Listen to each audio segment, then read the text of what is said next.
One of the UK's wealthiest men is a major financial backer of Extinction Rebellion, the Daily Telegraph can reveal. Sir Christopher Hahn, who is worth £1.2 billion, gave £50,000 to the group, because there is an urgent need for people to wake up to climate change. The charity he co-founded, the Children's Investment Fund Foundation, also donated more than £150,000. None of its money was spent on civil disobedience, it was said on Thursday night. The donations emerged as police said more than 1,000 people had been arrested for taking part in the international rebellion which has brought chaos to parts of London since Monday. On Thursday, activists began a planned 3-day shutdown of City Airport. Mr. Hahn told The Telegraph, "I am a personal funder of Extinction Rebellion. I recently gave them £50,000 because humanity is aggressively destroying the world with climate change and there is an urgent need for us all to wake up to this fact." Other major donors include the Climate Emergency Fund, a collection of US philanthropists including oil heiress Aileen Getty. British rock group Radiohead have also given £300,000. Despite some public criticism of the group's tactics and the disruption that they are causing, their finance team revealed that since Saturday their crowd-funding campaign had received massive support. Andrew Medway, a former trader at HSBC Holdings plc and Lloyds Banking Group plc, is in charge of donations for Extinction Rebellion and has revealed that the group has raised £2.5 million since it was launched in October 2018. More than half of their donations have come through an online crowdfunding campaign, Mr. Medway said, and they have seen more than 6,000 people donate a total of more than £600,000 this week. Extinction Rebellion's accounts show Furka Holdings, a Swiss asset management company, has also donated £50,000. The company is run by British businessman Alistair Breach, who is also independent non-executive director of Bank of Georgia Group.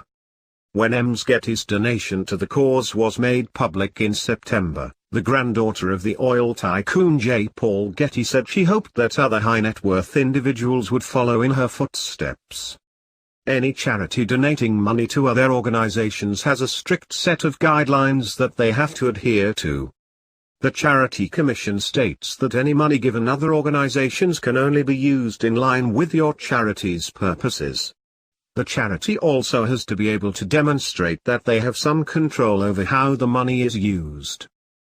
Mr. Medway said that the grant from SIF, which was made before their first major protest in April, was only made after detailed discussions about what it would be spent on. There are 100 entries in Extinction Rebellion's latest accounts detailing where the money has gone. They show that money from SIF was spent on media and messaging and talks. Mr. Medway said that this would likely include volunteer living expenses and digital advertising campaigns highlighting the issues of climate change. SIF gave us a restrictive covenant about what their money could be spent on, he said. We have provided detailed receipts. Sir Christopher, the son of a Jamaican car mechanic, founded SIF in 2002 with his ex-wife Jamie Cooper.